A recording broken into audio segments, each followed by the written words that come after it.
नमस्कार। वर्तमान गादीपति पूज्य कंचन मां, व्यवस्थापक पूज्य गिरीशापा,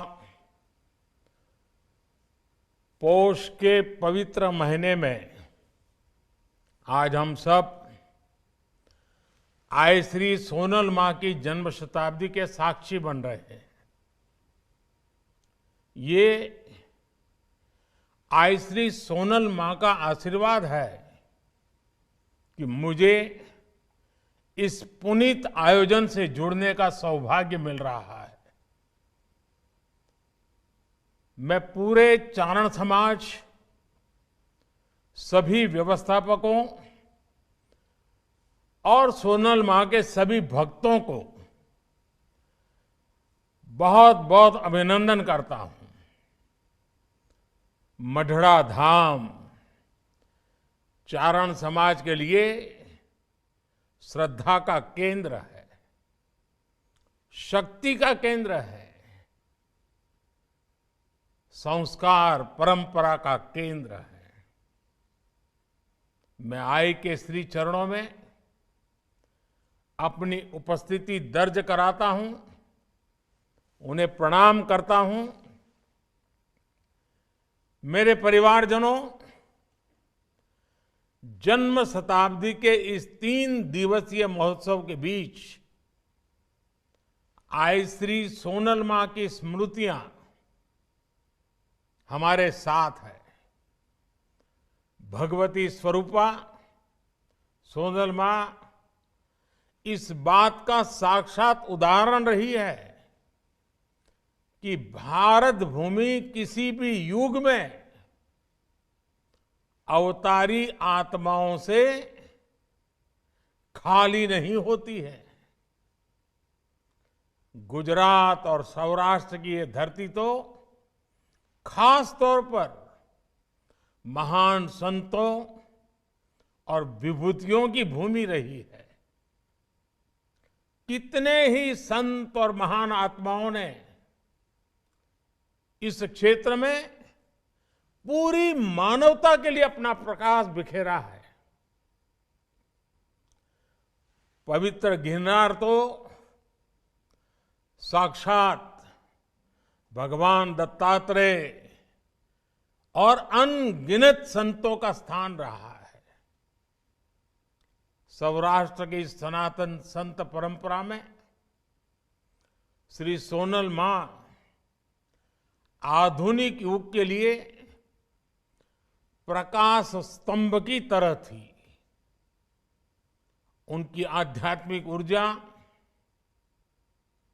उनकी मानवीय शिक्षाएं, उनकी तपस्या, इससे उनके व्यक्तित्व में एक अद्भुत दैवीय आकर्षण पैदा होता था। उसकी अनुभूति आज भी जूनागढ़ और मढ़ड़ा के सोनल धाम में की जा सकती है। भाइयों बहनों, सोनल मां का पूरा जीवन जन कल्याण के लिए, देश और धर्म की सेवा के लिए समर्पित रहा। उन्होंने भगत बापू, विनोबा भावे, रविशंकर महाराज, कन्हभाई लहरी, कल्याण सेठ जैसे महान लोगों के साथ काम किया। चारण समाज के विद्वानों के बीच उनका एक विशेष स्थान हुआ करता था। उन्होंने कितने ही युवाओं को दिशा दिखाकर उनका जीवन बदला। उन्होंने समाज में शिक्षा के प्रसार के लिए अद्भुत काम किया। सोनल मां ने व्यसन और नशे के अंधकार से समाज को निकालकर नई रोशनी दी। सोनल मां समाज को कुरीतियों से बचाने के लिए निरंतर काम करती रही। कच्छ के बोवार गांव से उन्होंने बहुत बड़ा प्रतिज्ञा अभियान शुरू किया था। उन्होंने परिश्रम करके आत्मनिर्भर बनने पर हर किसी को सीख दी थी और उस पर जोर दिया था। पशुधन के प्रति भी उनका उतना ही बल था। पशुधन की रक्षा करने पर वो हर क्षेत्र में, हर समय आग्रह करती थी। साथियों, आध्यात्मिक और सामाजिक कार्यों के साथ ही सोनल मां देश की एकता और देश की अखंडता की भी एक मजबूत प्रहरी थी। भारत विभाजन के समय जब जूनागढ़ को तोड़ने की साजिश चल रही थी, तब उसके खिलाफ सोनल मां चंडी की तरह उठ खड़ी हुई थी। मेरे परिवारजनों, आज श्री सोनल मां देश के लिए, चारण समाज के लिए, माता सरस्वती के सभी उपासकों के लिए महान योगदान की एक महान प्रतीक थी। इस समाज को हमारे शास्त्रों में भी विशेष स्थान और सम्मान दिया गया है।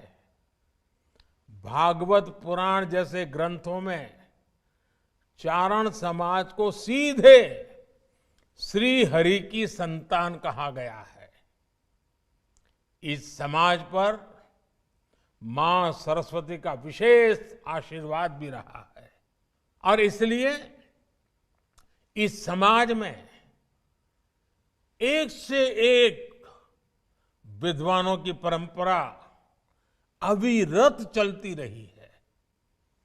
पूज्य ठारण बापू, पूज्य ईसरदास जी, पिंगళसी बापू, पूज्य काग बापू, मेरुभा बापू, शंकरदान बापू, शंभुदान जी, भजनीक नारायण स्वामी, हेमूबाई गढ़वी, पद्मश्री कबीरदास और पद्मश्री भिखुदान भाई गढ़वी, ऐसे कितने ही व्यक्तित्व चारण समाज के विचारों को समृद्ध करते रहे हैं।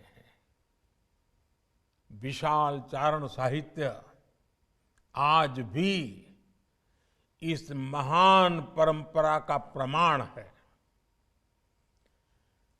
देशभक्ति के गीत हो या आध्यात्मिक उपदेश हो, चारण साहित्य ने सदियों से इसमें अहम भूमिका निभाई है। श्री सोनल मां की ओजस्वी वाणी खुद इसका एक बहुत बड़ा उदाहरण रही है। उन्हें पारंपरिक पद्धति से कभी शिक्षा नहीं मिली, लेकिन संस्कृत भाषा, उस पर भी उनकी अद्भुत पकड़ थी। शास्त्रों का उन्हें गहराई से ज्ञान प्राप्त था। उनके मुख से जिसने भी रामायण की मधुर कथा सुनी, वो कभी नहीं भूल पाया। हम सब कल्पना कर सकते हैं कि आज जब अयोध्या में 22 जनवरी को श्री राम मंदिर में प्राण प्रतिष्ठा का कार्यक्रम होने जा रहा है, तो श्री सोनल मां कितनी प्रसन्न होगी। आज इस अवसर पर मैं आप सभी से 22 जनवरी को हरेक के घर में शाम को श्री राम ज्योति प्रज्वलित करने का आग्रह भी करूंगा। कल से ही हमने अपने मंदिरों में स्वच्छता के लिए विशेष अभियान भी शुरू किया है। इस दिशा में भी हमें मिलकर काम करना है। मुझे विश्वास है हमारे ऐसे प्रयासों से श्री सोनल मां की खुशी अनेक गुना बढ़ जाएगी। साथियों, आज जब भारत विकसित होने के लक्ष्य पर, आत्मनिर्भर होने के लक्ष्य पर काम कर रहा है, तो आज श्री सोनल मां की प्रेरणा हमें नई ऊर्जा देती है। इन लक्ष्यों की प्राप्ति में चारण समाज की भी बड़ी भूमिका है। सोनल मां के दिए गए 51 आदेश चारण समाज के लिए दिशा दर्शक और पथ दर्शक है। चारण समाज को इसे याद रखना चाहिए और समाज में जागृति लाने का काम निरंतर जारी रखना चाहिए। मुझे बताया गया है कि सामाजिक समरसता को मजबूत करने के लिए मढ़ड़ा धाम में सतत सदाव्रत का यज्ञ भी चल रहा है। मैं इस प्रयास की भी सराहना करता हूं। मुझे विश्वास है आगे भी मढ़ड़ा धाम राष्ट्र निर्माण के ऐसे अनगिनत अनुष्ठानों को गति देता रहेगा।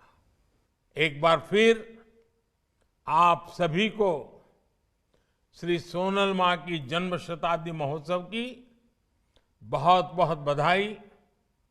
इसी के साथ आप सबका भी बहुत बहुत धन्यवाद।